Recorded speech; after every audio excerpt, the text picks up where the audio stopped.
Hi guys, welcome to the channel of love. It is Monday, it is 10 o'clock on the dot, and I'm going to do your Monday reading. We're going to look into the masculine and the feminine energy today. I have the Tarot Butcher and the Enchanted Map on the table. Let's start with these cards. My coffee. Okay.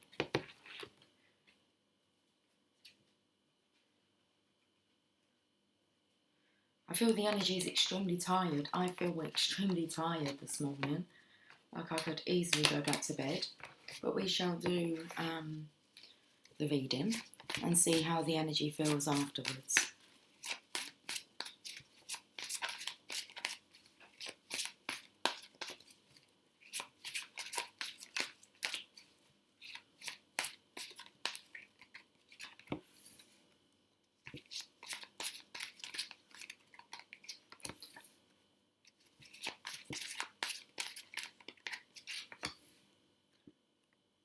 The Divine Feminine's energy. Let's have a look at the Divine Masculine's energy.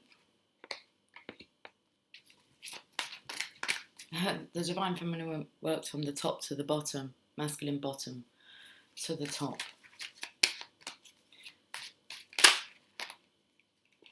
Interesting. It's like what's crowning at the top of the Divine Masculine's reading is the Feminine's intuition. We'll leave that like that.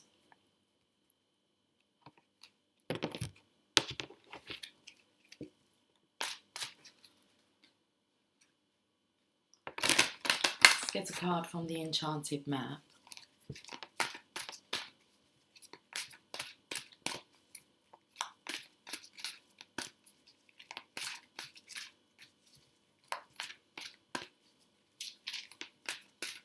These cards feel heavy. Pulling for the Feminine's energy.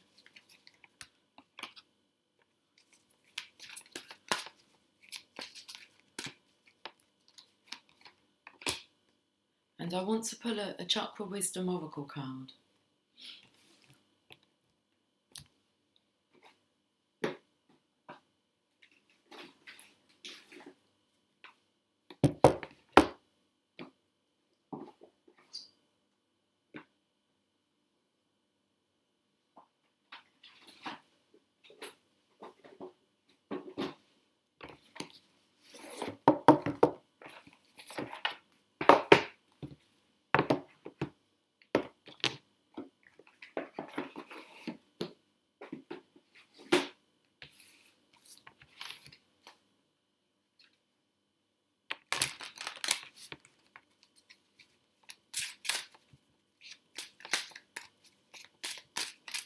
Okay, let's have a card for the Feminine.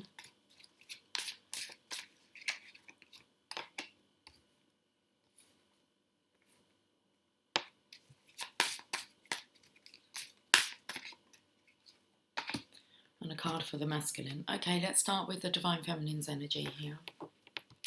What's going on? Bit shaky.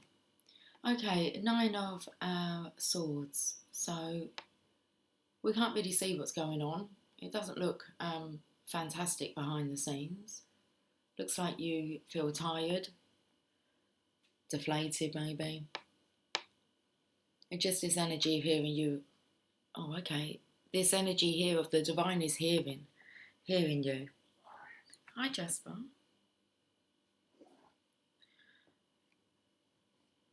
So the Divine wants you to know that they can hear you. Okay. They know that you're tired and that you're hurting. Here's the Empress energy. Oh, that's the energy of have faith, everything will be all right. Everything's gonna be all right. Okay. And then we have the Surrender card here. And you can see that it's the Masculines in this picture.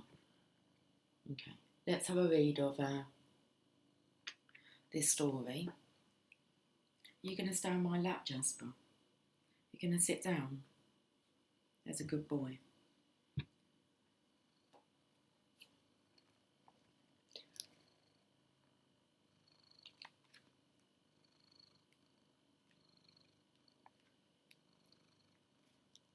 The Nine of Swords, alone in her chamber, a lady abandons herself to wild, obsessive thoughts. All her past actions, everything that has been done against her, regrets, failed love, mischance, and mistake, torment her like razor-sharp swords. This is the dark night of the soul, when all seems lost. A mind caught in hopelessness. That's why you're not to worry. A mind caught in hopelessness cannot imagine the coming of the dawn, but it will always come. Key ideas: acute mental suffering, raging thoughts, nightmare, ghosts, and painful memories.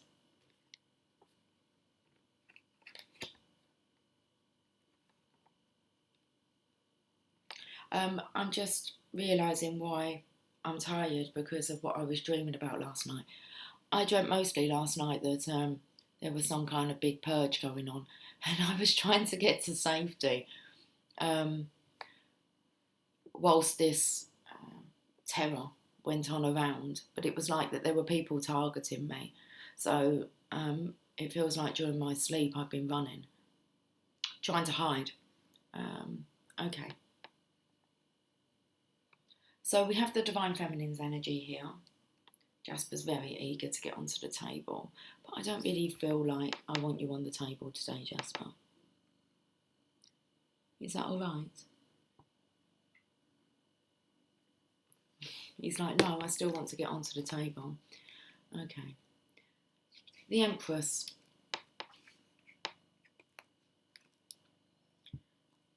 Oh, you've just hit your head against the table. Okay.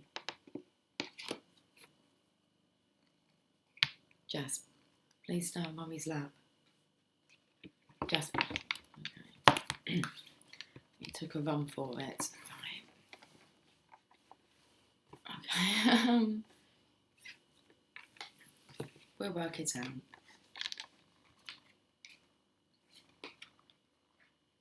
The Empress. I've just put her in reverse. Okay, let's turn her up the right way. The Empress is the embodiment of nature herself, the life giver, the sustaining love of the earth offering its bounty. She is the source of all inborn talents, blessing each of us with unique attributes that will serve us in our mortal incarnation. The Empress nurtures these gifts within us, encouraging as a mother encourages her children to be all that they can. All creative achievements spring from her, as wheat springs forth from the earth to feed its creatures. The Empress is crowned with dreamy poppies, as well as wheat, for her power is not just in her earthly abundance, but in her feminine intuition and wisdom. The big message here, Divine Feminine, is don't stop doing what you're doing, because the Divine Masculine that's crowning his reading is the feminine's intuition, so he is picking up on this. It's like you are a mother encouraging her children to be all that they can be, and all creative achievements spring from her, as wheat springs forth from the earth to feed its creatures. The Empress is crowned with dreamy poppies as well as wheat, for her power is not just in her earthly abundance, but in her feminine intuition and vision. She has great dreams for you, and will help you bring them into being. Honour her by living a fruitful and grateful life. Key ideas: mother love, creative bounty, prosperity, nurturing care, and female sexuality.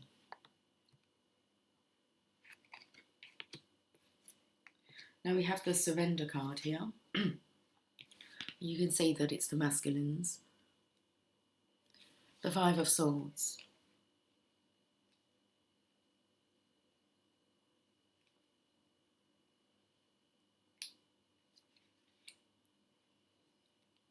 A battle is concluded. And everyone's tired. A battle is concluded and the warriors think over their victory or defeat. The knight who has prevailed gathers his spoils of war. The defeated men must decide their next step. To join with the former enemy, to journey back home, to strike out alone. No war lasts forever, and when it is over, the world will have changed. How you deal with it determines your character. Key ideas: conquest through forceful action, defeat, gloating, or plotting revenge, life after wartime. The purge is over. Hey, Jasp, I don't mind you laying there, but when you kind of go into one of your nibbling modes, Right, okay, let's have a look at the enchanted map. The war is over. Coming to life. Card number 29.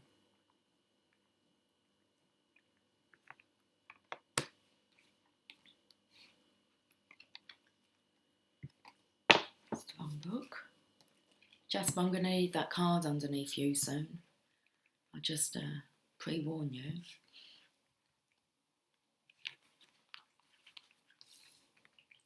Something beautiful is being born in your life.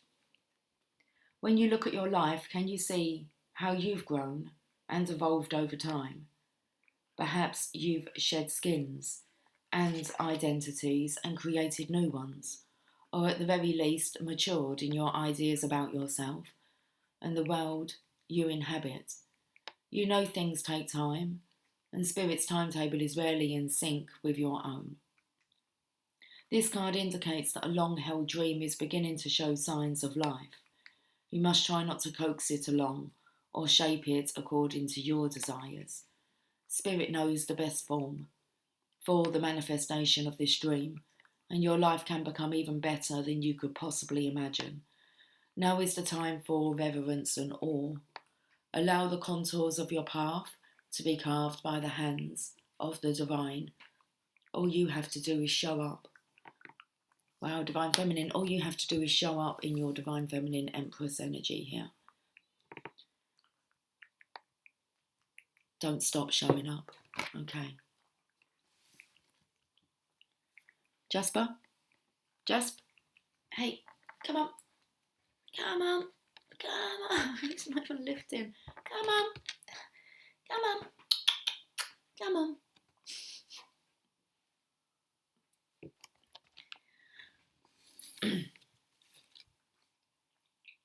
Wisdom.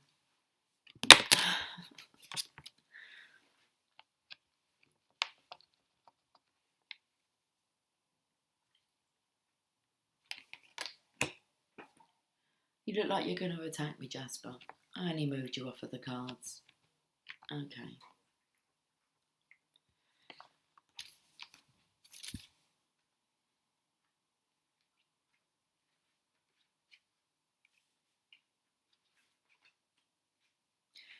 Wisdom.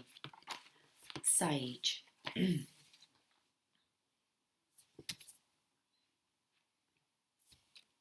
Wisdom is knowing the difference between a calculated risk and stupidity. Okay, he's got down on his own. Good boy. Let's go for a drink now. The legend: one day, a young sagebrush asks his grandfather, how to grow old with wisdom. The elder answers, we must learn from our mistakes. Before you worry about something, ask yourself if it will be important in the future. Enjoy your present form, as we all change with time. The inspiration. Is there some wise counsel that you have sought only to ignore it? Well, that's interesting because all the cards keep telling us is everything's okay, Divine Feminine. Divine has this. All you need to do is just show up. So is there some wise counsel that you have sought only to ignore it? Are you trying to do things alone? A solution may come from those more experienced in yourself. Stay in the present moment and do not let your thoughts jump ahead. Personal inquiry: do I go with my heart or against it? Am I ready to live in leadership? Key ideas: wise counsel, focused energy, honouring yourself, contribution, being chosen, contentment, and transformation. The key words: maturity, tranquility, and support.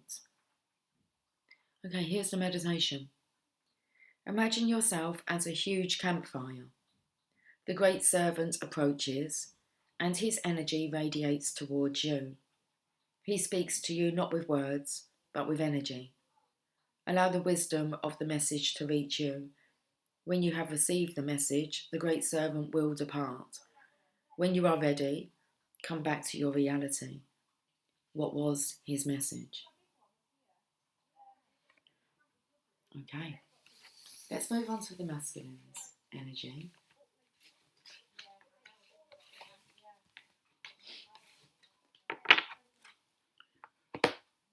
So, crowning the masculine's energy is the High Priestess, feminine intuition and wisdom.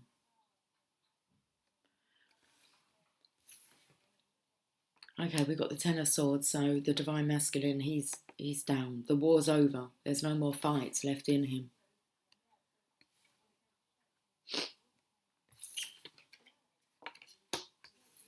And now he's thinking about what direction is he going to go in now? Because when you get up from the Ten of Swords, you have to go into a new direction. You can't keep repeating the past. Okay. So let's have a look at the Ten of Swords first.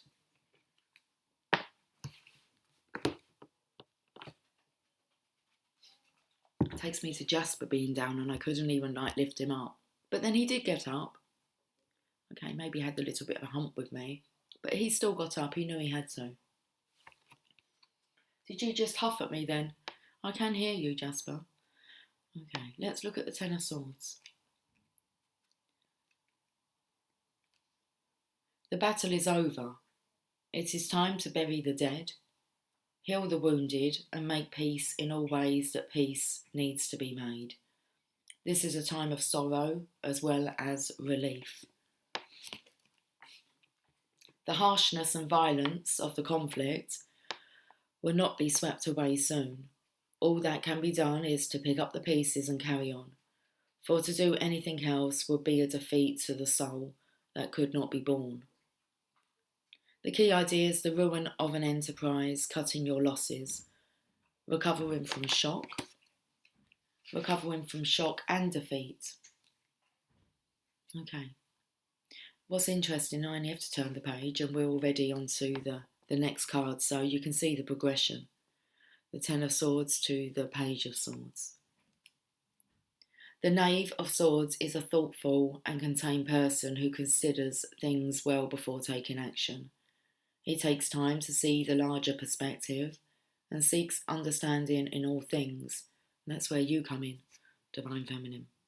He seeks understanding in all things. He is open to new ideas and philosophies while still respecting traditional views. His mind is more receptive than his heart, at least at present, and emotional entanglements may feel like a distraction from his greater purpose. If this card does not represent a person, it can mean a time of negotiation that requires the willingness to see all sides of the question dispassionately. Key ideas: intellectualism, calm scrutiny, detachment from personal entanglements. And then we have the High Priestess's energy here.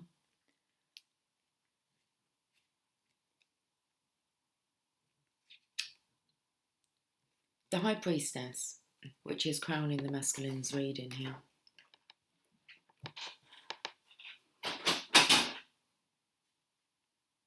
You have arrived at the temple of the High Priestess, she who reveals secret knowledge to initiates. Okay, let's just repeat this. You have arrived at the temple of the High Priestess, she who reveals secret knowledge to initiates who have earned that right. She is crowned by the waning moon, its silvery horns evoking the crown of Isis, great goddess of light and life. Ancient feminine mysteries are contained within the priestess's book of wisdom. The still waters behind her symbolise things that are hidden in the depths. The true The true initiate seeks far beneath mere surface comprehension. Her temple pillars are engraved with B and J for Boaz and Jachin, the qualities of duality, dark and light, endings and beginning, diffusion and creation. Wisdom lies between these extremes. You meet the priestess in the perfect moment before your past and your future. Before your past and your future. You meet the priestess in the perfect moment between your past and your future. She is the eternal now. She will part the veils of illusion when you are ready to see. Key ideas: wisdom, illuminated awareness, feminine mysteries, deepening. So you can see that what's between them is the Divine Feminine's wisdom. And you meet the Divine Feminine in the perfect moment between your past and your future. She is the eternal now. So you can see why you have to keep on showing up. All you've got to do is show up. You are the bridge here. Let's have a look at the enchanted map for the Divine Masculine. Sacred Pool in reverse.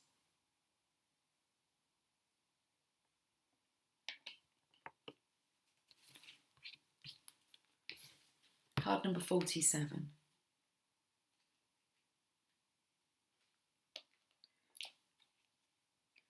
The world is a reflection of your thoughts, feelings and beliefs. Embody the love you wish to see in the world. Okay, Divine Masculine, here's your guidance from the Sacred Landscape. It's not called the Sacred Landscape. Maybe we're meant to go to the Sacred Destiny cards. From the Enchanted Map. It can be difficult to overcome denial when there is a reward for staying where you are. If you can't accept and love yourself, you remain trapped, wearing a false mask of victimhood. The benefit of embracing denial and the victim's mask is that you never have to take a real risk. Dimming your light serves no one. Turning away from the truth that is reflected in the stillness of the sacred pool keeps you in denial, doing the same thing over and over again and expecting a different result. Such vain efforts lead to a tedious, boring existence. Take the risk and shine your beautiful light into the world. Look in the mirror and see the truth. Surrender the need to self-sabotage. Wow, Divine Masculine. It's been coming in with the last couple of days' energy that I've been picking up on. Okay. Surrender the need to self-sabotage. Remember that you have a responsibility not just to yourself, but to the divine spark within you. Courage is not the absence of fear.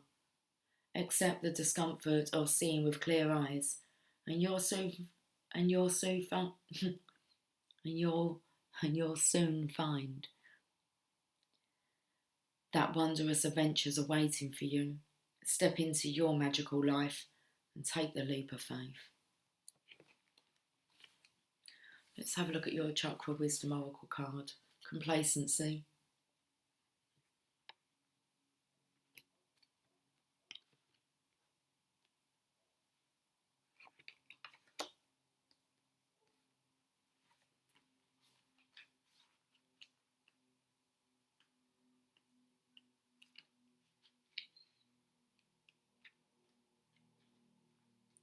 Crimson Dreams. I am feeling the loss of my dreams.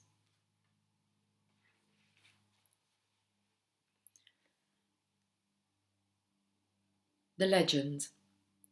At the end of her life, Flo reflects on the dream she shared with her late husband to move to Florida. They never went. After Flo dies, her daughter discovers that her parents had enough money to move there.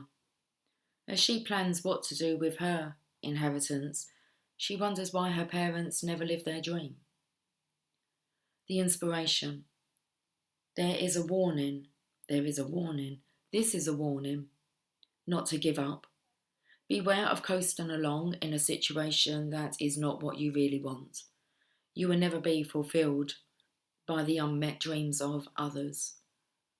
Personal inquiry. How can I redefine my dreams? How can I stop procrastinating? Key ideas: finding self-nourishment, leaving dreams unrealised, feeling depleted, time for deep rest, lack of motivation, holding back. The keywords: daring, indomitability, and reclamation. The meditation. Imagine yourself doing the very thing you desire. Can you feel the joy of participating in your dream? Look back at what you are leaving behind to live your dream. For example, how would you live with less money? When you are ready, move toward the joy. Open your eyes. What has been revealed? Interesting that they put, for example, how would you live with less money?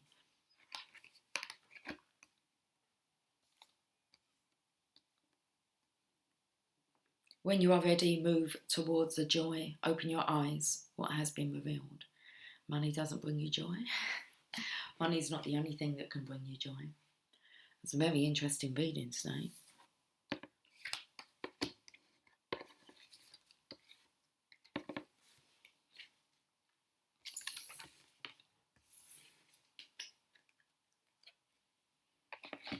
Divine Masculine, going to the Greek mythology reading cards.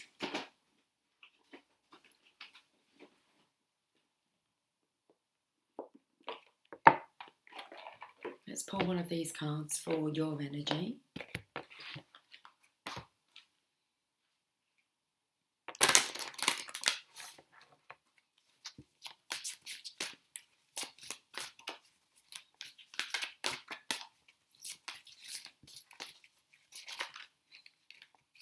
Okay. Which card shall we have?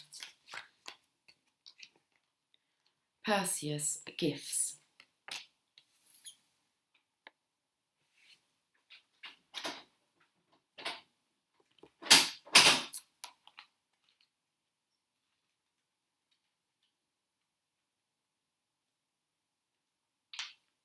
Perseus was one of the many sons of Zeus who survived early attempts on his life and went on to become a superhero warrior.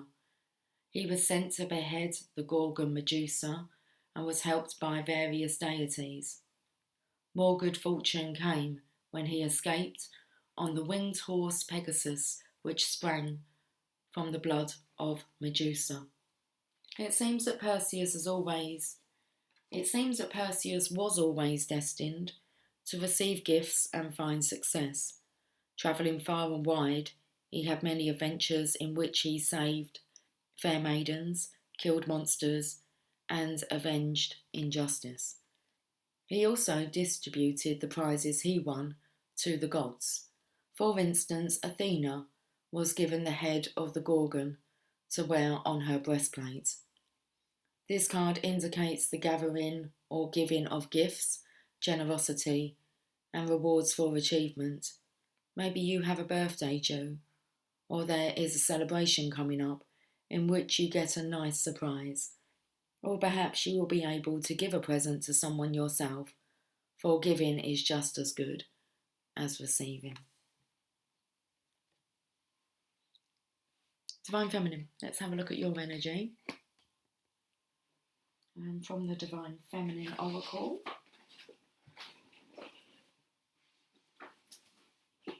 we're going to the Sacred Destiny. Okay.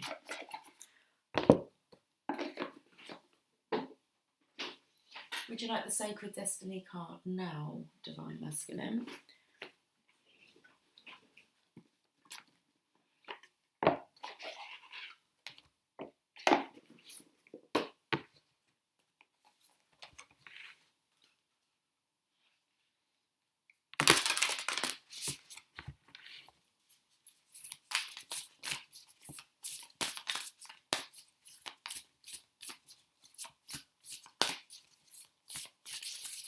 Okay, Sacred Destiny for the Divine Masculines. energy, you have an opportunity on the table. We know this. You know this.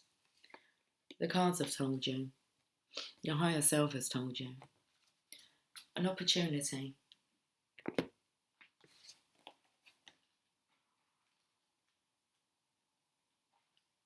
Moon through pine trees. Oh my goodness, hold on. I'll show you the full moon last night.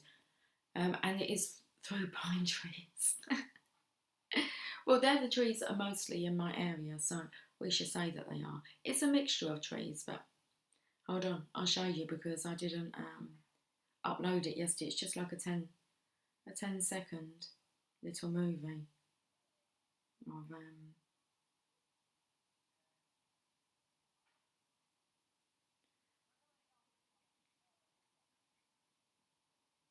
here we go. This is the moon last night.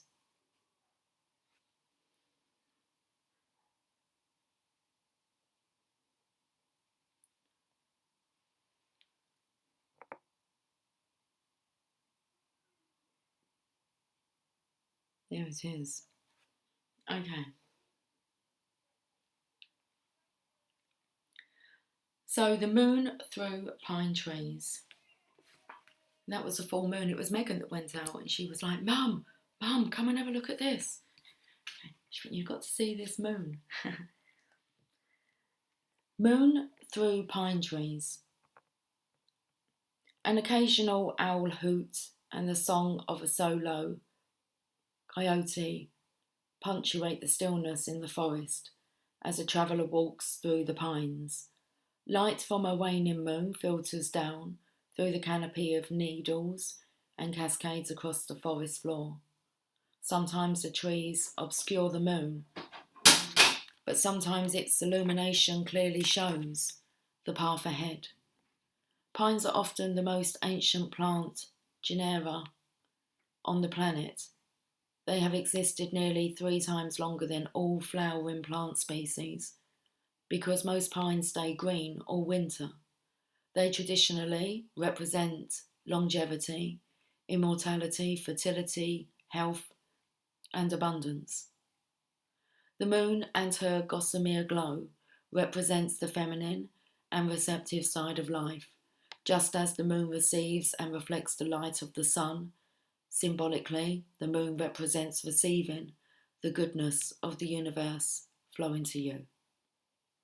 The sacred landscape wants you to know. Gifts. Okay, you got gifts here.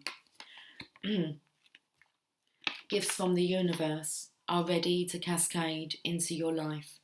Abundance, health, longevity, vitality, and joy are flowing to you gently and easily in the days ahead.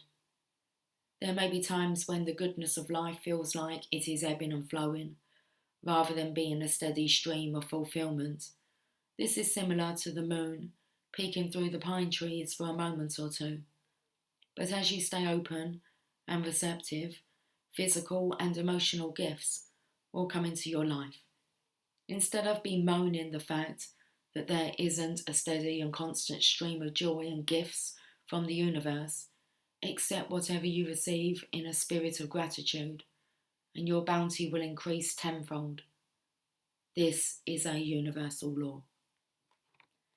Well, Divine Masculine, accept whatever you receive in a spirit of gratitude, and your bounty will increase tenfold. This is spiritual law.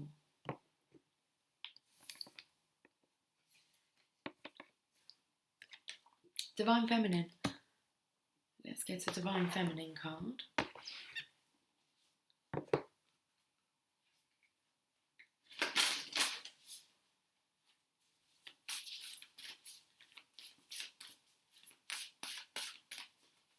Let's have a look at your energy, Divine Feminine. Our Lady of Guadalupe, the Empress of Protection. I am safe and divinely protected. I'm held in love at all times. So don't forget it, Divine Feminine. You're held in love at all times.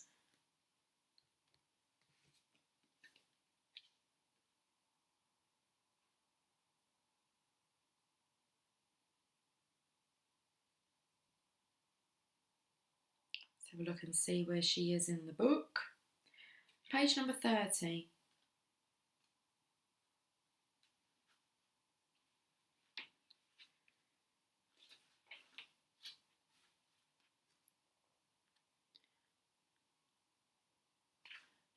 Let's read the whole story. Who she is, Our Lady of Guadalupe, is the emblazoned emblem of the uniquely powerful protection of a mother's love. Her image is believed to have miraculously appeared within the tilma, or cloak, of Saint Young Diego. She appeared to him 4 times, the first of which was on December the 9th, 1531.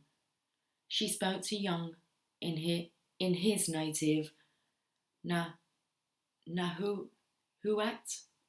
I don't know how to pronounce that, Nahuatl language, and asked him to build a church in her honour. They were standing on the Tepeyac Hill outside Mexico City, where the Spanish have recently destroyed a temple to the mother goddess Tonantzin, an Aztec goddess of love. Young Diego tried to convince the Archbishop of the authenticity of the apparition, but to no avail. He asked Guadalupe to give him a sign that would help convince the Archbishop of her identity. She appeared to Young a final time and told him to collect the Castilian roses, not native in Mexico, that were in bloom at the top of the Tepeyac Hill. He gathered the roses in his cloak, and when they fell before the Archbishop, they could both see the emblem of Our Lady of Guadalupe inscribed on the inside of his cloak. Her image on Young Diego's cloak has become Mexico's most popular religious and cultural symbol. It hangs above the high altar in the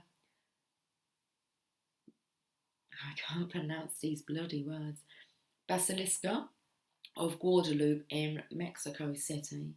The Basilica is the most visited Catholic pilgrimage site in the world and the world's 3rd most visited sacred site. Its preservation and its mysterious creation has been a fascination for scholars and art historians for centuries. It seems to be defying the laws of nature, both by not decaying the way a natural substance should, and by having been created in what seems to be one fell swoop rather than with multiple brushstrokes. This now infamous image is worn as a symbol of protection from banners in the army of the Mexican War of Independence and on the backs of migrant workers to shield them from being whipped, to modern t-shirts and tattoos to protect devout Catholics and gang members with the exceptional love of the Divine Feminine. So when your soul selects her card, what is outside of us is also within us. So what is outside of us is also within us. Even if we have never experienced a mother's love, the true force of that love and protection exists within us, so we can give it to ourselves. When Saint Young Diego was concerned that the Archbishop would not believe him and was racing to meet Our Lady of Guadalupe, she appeared suddenly and said the most beloved phrase in the apparition story, a phrase that is inscribed on the entrance to her basilica. No estoy yo aquí koi su tu mandri. Am I not here, I who am your mother? The energy of a mother's love can travel to meet you anywhere, whether within the world or within your own heart. The message is that she is here. You are mothered, but the message is also to ask for what you need. Saint Young Diego asked Our Lady of Guadalupe for a sign that proved her identity and existence. She gave him her image, emblazoned inside his cloak, one that has been venerated and considered holy ever since because he asked for her assistance. We are ennobled with free will. The divine needs our request for assistance in order to enter our lives. All we need to do is to assume the simplicity, the heart, and the humility of a child and ask for a sign that she is here. We will be met with more love than we could ever imagine, and love is always the greatest and most powerful energy of protection. The Soul Voice Meditation. Do I experience the love of a Divine Mother within me? And the intention, I am safe and divinely protected. I am held in love at all times. Let's go to the Sacred Destiny Oracle for the Divine Feminine.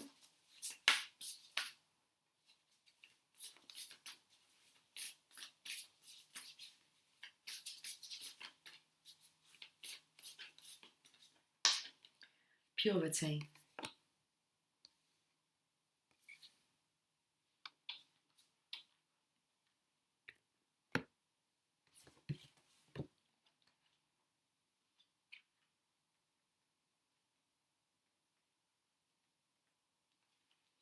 First snow.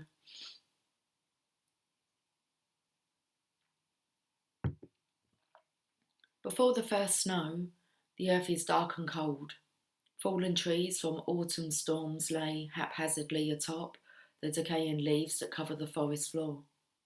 However, when the first snow arrives, the darkness and decomposing soil are replaced by a purity that is light and bright.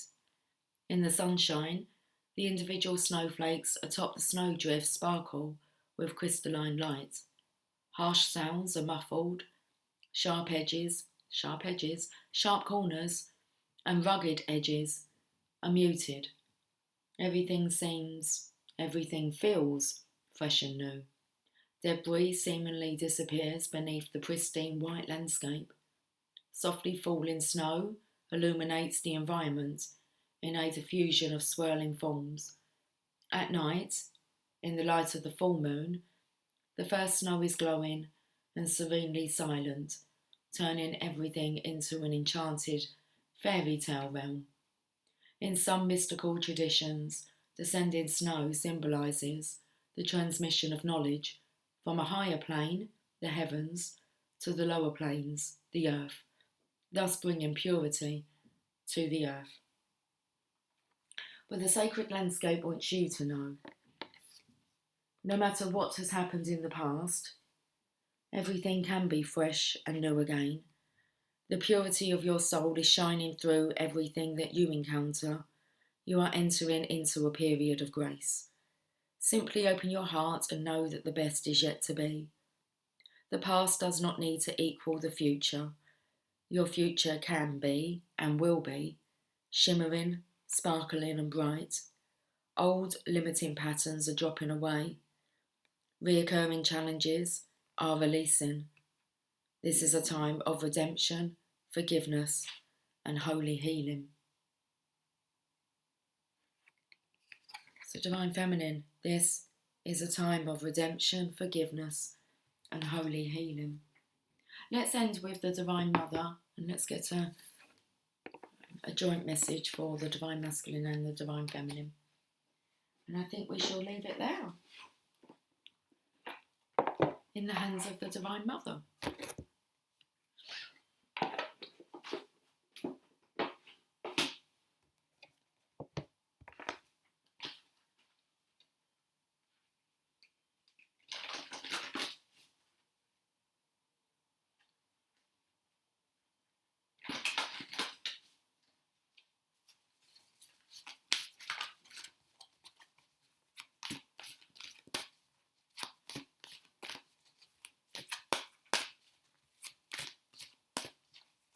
Okay.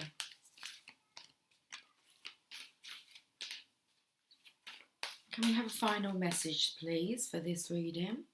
Our Lady of Divine Presence.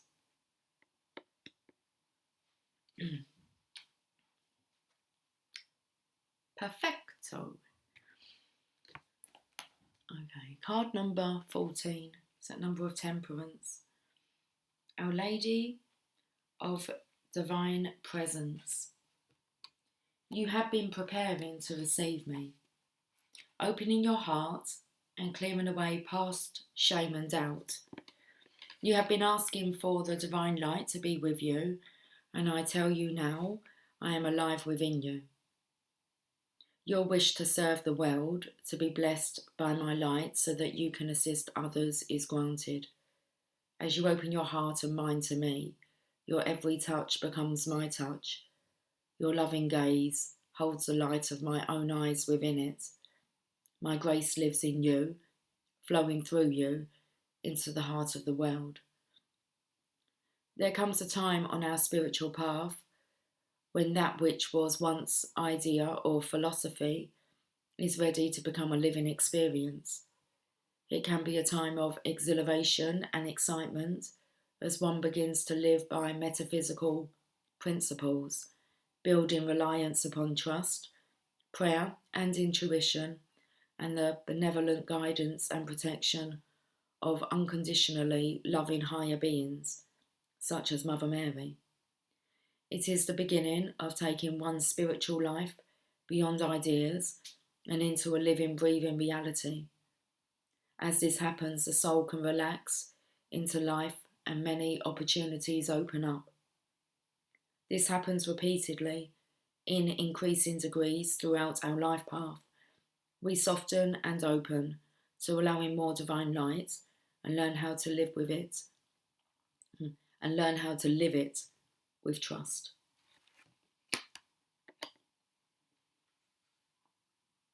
Whilst this is a continuing work in progress for us spiritually, there are milestones that we achieve which mark times when we are about to shift up a notch in our spiritual frequency.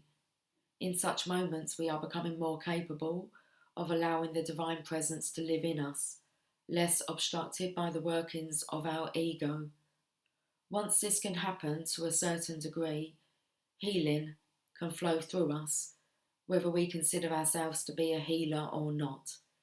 This healing energy has a constructive effect on our own life and the lives of those around us. This oracle comes to you in confirmation that you are opening up to living divine presence, and it is having an effect on you and your life. Perhaps you are at a point in your life when a path is opening up and taking you in a different direction to what you expected. Perhaps you want to know if this is divinely orchestrated and should therefore be trusted and followed. Perhaps you are feeling emotional or physical ups and downs, which might be connected to your spiritual path as you release old emotional pain and new spiritual energy enters your mind and body. This may be happening because you have started practicing yoga or meditation, spending more time in nature, or are changing your lifestyle to become more loving and kind towards yourself. Or perhaps you want to start yoga and meditation and are wondering if it will be worth the effort, time, and organisation it may take to make such a commitment. Our Lady of Divine Presence brings us an answer to all these questions. She appears at a time when we are receiving more of the living divine, and our bodies and our lives are changing as a result. The more we continue to surrender into her through trust, the more this can continue to unfold, and the more her grace is given permission to flow into us and through us. This benefits not only others, but also the Divine Mother and us too. Our Lady of Divine Presence also confirms that you are capable of bringing healing energy into the world when you allow yourself to trust her and open your heart. It just flows. If you are considering embarking upon a career as a healer or deepening your healing practice to bring in other modalities such as energetic healing, you are acknowledged as having the ability to do this and divine support in doing so. If you are going through a healing process and feeling emotional intensity at times, She guides you to stay with your process and let the body shed old emotional pain to become more free. She confirms that the life changes that are happening for you or will be happening soon as a result of your spiritual growth. Okay. So she confirms that the life changes that are happening for you or will be happening soon are a result of your spiritual growth and are to be trusted and accepted. Finally, if you have been connecting with guidance and wondering if it is genuine guidance, you are encouraged to continually pray for guidance that is based in unconditional love and to trust that, yes, you can consciously receive such guidance. Tune into your heart and trust. Should we have some chicken soup for the soul?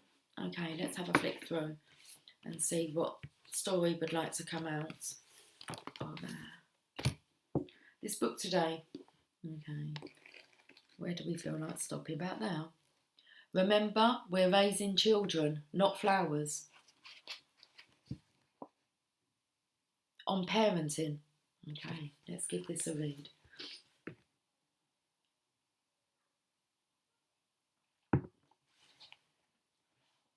So remember, we're raising children, not flowers. David, my next door neighbour, has two young kids, ages 5 and 7. One day he was teaching his 7-year-old son, Kelly, how to push the gas-powered lawnmower around the yard. As he was teaching him how to turn the mower around at the end of the lawn, his wife Jan called to him to ask a question. As David turned to answer the question, Kelly pushed the lawnmower right through the flower bed at the edge of the lawn, leaving a 2-foot wide path levelled to the ground. When David turned back around and saw what had happened, he began to lose control. David had put a lot of time and effort into making those flower beds the envy of the neighbourhood. As he began to raise his voice to his son, Jan walked quickly over to him, put her hand on his shoulder and said, "David, please remember, we're raising children, not flowers." Jan reminded me how important it is as a parent to remember our priorities. Kids and their self-esteem are more important than any physical object they might break or destroy. The window pane shattered by a baseball, a lamp knocked over by a careless child, or a plate dropped in the kitchen are already broken. The flowers are already dead. I must remember not to add to the destruction by breaking a child's spirit and deadening his sense of aliveness. I was buying a sport coat a few weeks ago, and Mark Michaels, the owner of the store, and I were discussing parenting.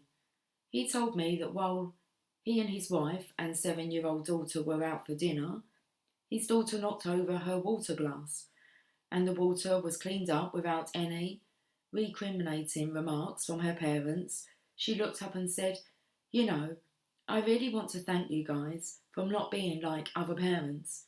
Most of my friends' parents would have yelled at them and given them a lecture about paying more attention. Thanks for not doing that." Once, when I was having dinner with some friends, a similar incident happened. Their 5-year-old son knocked over a glass of milk at the dinner table. When they immediately started in on him, I intentionally knocked my glass over too. When I started to explain how I still knock things over even at the age of 48, the boys started to beam, and the parents seemingly got the message and backed off. How easy it is to forget that we are all still learning. I recently heard a story from Stephen Glenn about a famous research scientist who had made several very important medical breakthroughs.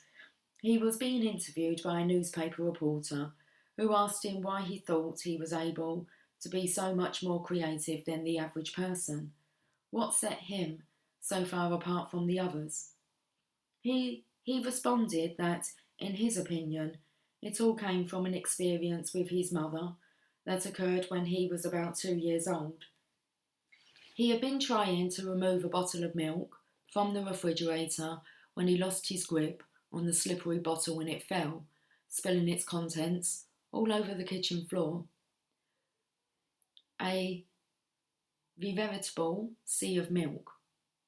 When his mother came into the kitchen, instead of yelling at him, giving him a lecture or punishing him, she said, "Robert, what a great and wonderful mess you have made.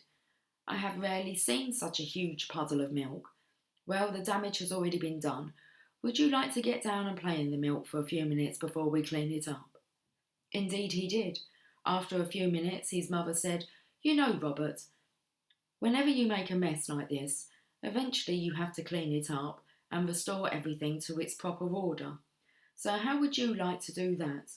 We could use a sponge, a towel, or a mop. Which do you prefer?" He chose the sponge, and together they cleaned up the spilled milk. His mother then said, "You know what?" She actually said, "You know, what we have here is a failed experiment in how to effectively carry a big bottle with two tiny hands. A big milk bottle with two tiny hands. Let's go out in the backyard and fill the bottle with water and see if you can discover a way to carry it without dropping it." The little boy learned that if he grasped the bottle at the top near the lip with both hands, he could carry it without dropping it. What a wonderful lesson. This renowned scientist then remarked that it was at that moment that he knew he didn't need to be afraid to make mistakes. Instead, he learned that mistakes were just opportunities for learning something new, which is, after all, what scientific experiments are all about. Even if the experiment doesn't work, we usually learn something valuable from it. Wouldn't it be great if all parents would respond the way Robert's mother responded to him? One last story that illustrates the application of this attitude in an adult context was told by Paul Harvey on the radio several years back. A young woman was driving home from work when she snagged her fender on the bumper of another car. She was in tears as she explained that it was a new car, only a few days from the showroom. How was she ever going to explain the damaged car to her husband? The driver of the other car was sympathetic, but explained that they must note each other's license numbers and registration numbers. As the young woman reached into a large brown envelope to retrieve the documents, a piece of paper fell out. In a heavy, masculine scroll were these words: "In case of accident, remember, honey, it's you I love, not the car." Let's remember that our children's spirits are more important than any material things. When we do, self-esteem and love blossom and grow more beautifully than any bed of flowers ever could. And that was wrote by Jack Canfield. That's beautiful. Let's leave it there. Guys, have yourself a lovely day, and I will catch up with you soon. Okay, take care. Much love. Bye for now.